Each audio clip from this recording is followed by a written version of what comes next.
आपके साथ अमित शर्मा। आदि गुरु शंकराचार्य को समर्पित मध्य प्रदेश सरकार और मुख्यमंत्री शिवराज सिंह चौहान का महत्वाकांक्षी प्रोजेक्ट एकात्म धाम ने अपना मूर्त रूप लेना शुरू कर दिया है। 21 सितंबर को ओंकारेश्वर में शंकराचार्य की 108 फीट की बहुधातु से बनी प्रतिमा का अनावरण मुख्यमंत्री शिवराज सिंह चौहान अनेकों धर्मगुरुओं की गरिमामय उपस्थिति में करेंगे।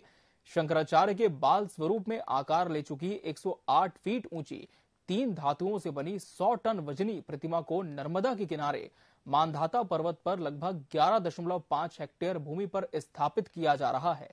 मूर्ति पत्थर से बने 16 फीट के कमल पर स्थापित है। ये प्रतिमा विख्यात चित्रकार वासुदेव कामत के बनाए चित्र के आधार पर बनाई गई है, जिसे प्रसिद्ध मूर्तिकार भगवान रामपुरे ने मूर्त रूप दिया है। 290 पैनल को मिलाकर निर्मित की गई इस मूर्ति को लेकर मूर्तिकार रामपुरे से बात की हमारे वरिष्ठ संवाददाता प्रिंस गुप्ता ने। मेहमान से मिलवाने वाले हैं जो एकात्म धाम में इस वक्त मौजूद है ओमकारेश्वर में भगवान रामपुरे जी। लेकिन उससे पहले मैं आपको बता दूं कि मध्य प्रदेश में एकात्म धाम का कल लोकार्पण होने वाला है। मध्य प्रदेश के मुख्यमंत्री शिवराज सिंह चौहान इसे लोकार्पित करेंगे और निश्चित ही इसमें जो आदि गुरु भगवान शंकराचार्य की मूर्ति है, 12 साल की उम्र का जो उनका स्टेचू बनाया गया है, वो सबके सामने होगा और कल सभी इसे देख पाएंगे। और निश्चित ही इसे बनाने वाले जो शख्स हैं, जो आज हमारे साथ जुड़ गए हैं, भगवान रामपुरे जी शोलापुर के हैं और उनसे हम जानेंगे कि किस प्रकार से इस तमाम स्टेचू को उन्होंने आकार दिया और कैसे उनका सिलेक्शन हुआ इस स्टेचू को बनाने के लिए। सर, बहुत स्वागत है आपका टीवी 24 में। धन्यवाद। सर, बहुत बड़ी बात है कि एकात्म धाम का कल लोकार्पण होने वाला है। मुख्यमंत्री शिवराज सिंह चौहान इसे लोकार्पित करने वाले हैं और जिस स्टेचू को, आदि गुरु शंकराचार्य के स्टेचू को बनाने के लिए आपको चयनित किया गया था, तो किस तरह से ये पूरी यात्रा इस स्टेचू को बनाने की आपकी रही है? किस तरह से चयन हुआ आपका और फिर आपने इसे किस प्रकार से आकार देना शुरू किया और क्या क्या चीजें हुई आपके साथ इसको लेकर? जी, भारतवर्ष के करीब 15 आर्टिस्ट का चयन किया गया है और वो सभी क्लास आर्टिस्ट थे, मतलब अच्छे आर्टिस्ट थे। तो उनको वासुदेव कामत, हमारे जो मित्र है, परम मित्र है, उनसे पेंटिंग करवाया गया और वो पेंटिंग जो है वो सभी 15 आर्टिस्ट को दिया गया है। फिर बाद में पहले 5 फीट का हमने स्केल मॉडल बना के दिया, तो उनमें से 3 लोगों का चयन हुआ और वो जो पहला 5 फीट का मॉडल था, मेरा जो बड़ा लड़का है सागर रामपुरे, उसने बनाया है और उसने उसका जो स्कल्पचर है वो उसका चयन हो गया। फिर जो 3 लोग थे, 3 लोगों में से फिर से उनके कुछ सूचनाएं थे कि उनको बाल स्वरूप चाहिए, क्या चाहिए, कैसे चाहिए। उन्होंने अपने भावनाएं बताई, तो उस भावना स्वरूप फिर से हमने 5 फीट का बना दिया और उसके बाद फिर मेरा चयन हो गया। और ये मैं बड़ी विनम्रता से कहता हूँ कि ये आदि शंकर का ही कृपा है कि उन्होंने मेरा चयन करके उनकी सेवा करने का मौका दिया।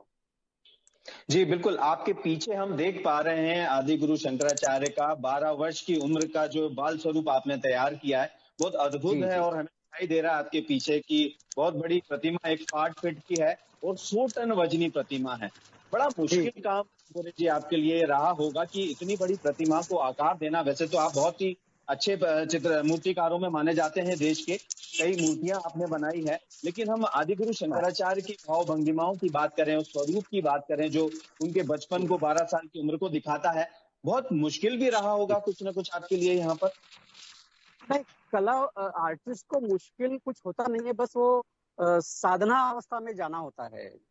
जो आर्टिस्ट है ना, कोई भी अगर एकाग्रता अच्छी हो तो वो चीज ऊपर आ जाती है, वो भाव आ जाते हैं।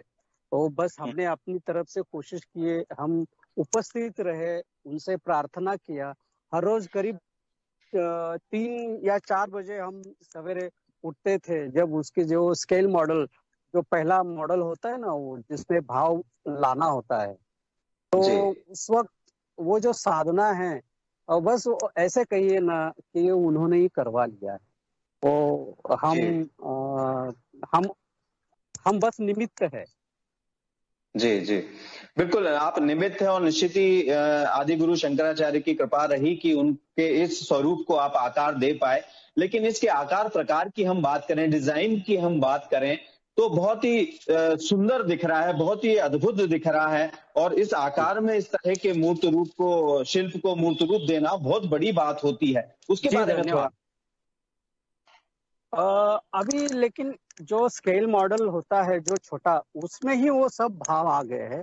और आज टेक्नोलॉजी इतना फॉरवर्ड हो गया है कि उसको इनलार्ज करना या छोटा करना बड़ी आसान सी बात हो गई है।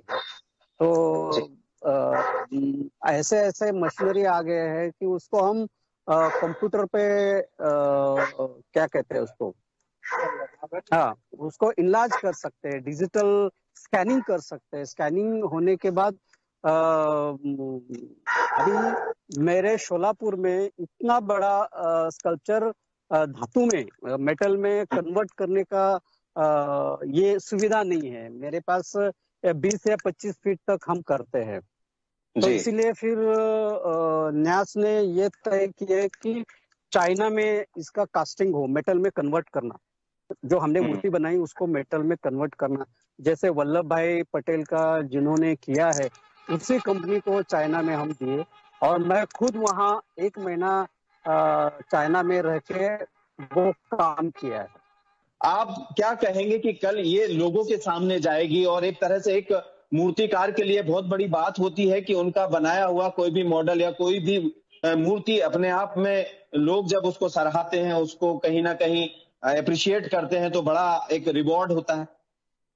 सर ये आनंद, ये ऐसी भावना है कि जो शब्दों में बयां नहीं कर सकते। क्योंकि जब से ये चेहरा दिखने लगा और धीरे धीरे मूर्ति पैरों तक अभी हम पैरों तक देख सकते हैं जी।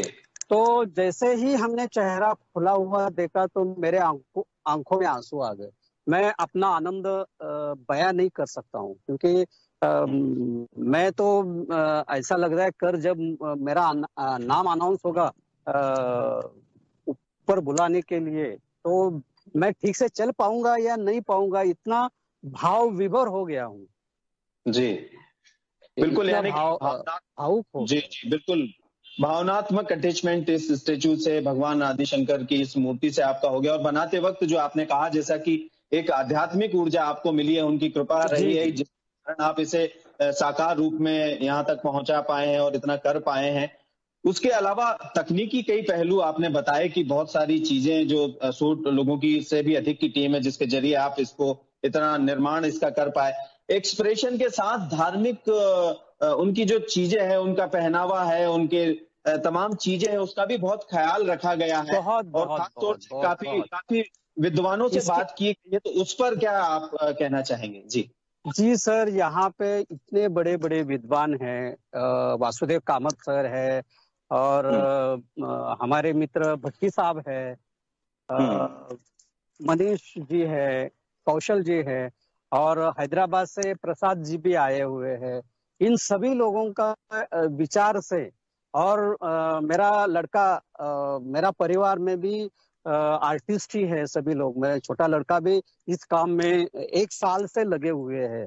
और एक ड्रेपरी यानी कपड़े का एक फोल्ड जिसको कहते हैं, उसका भी विचार किया गया है कि ये फोल्ड सभी ऐसे नेचुरल लगे, ऐसा नहीं लगे कि ऐसा फोल्ड, कपड़ा ऐसा हो ही नहीं सकता। और कपड़ा भी लगे वो कॉटन का ही कपड़ा लगे। आप देख पाएंगे कि ऐसा नहीं लगता है कि वो किसी और कपड़ा है। ये आपको कपड़ा कॉटन का ही लगेगा। और उसके जो फोल्ड है, और ये मूर्ति पहाड़ पे बैठेगी, जो मंदाधा पहाड़ है, तो वहां पे हवा चलेगी। तो ड्रेपरी आप देखेंगे उसके जो फोल्ड है, ऐसा लगेगा कि वो हवा से उड़ रही है पैरों के पास है। जी, और काफी बड़े मैं बड़ी विनम्रता से कहना चाहता हूँ, भले मेरा नाम एज अ आर्टिस्ट यहाँ पे लगे, लेकिन इस मूर्ति को बनाने के लिए कई साथी थे। जो हमारे यहाँ 20-25 लोग काम करते हैं, वहां से लेके इवन मेरा ड्राइवर भी, उसका भी मुझे मदद हुआ है, क्या कहते हुए उनका भी मदद हुआ, सहयोग मिला है। और यहाँ विचारधाराएं जो है, बहुत ही अच्छे विचार यहाँ मिले हैं।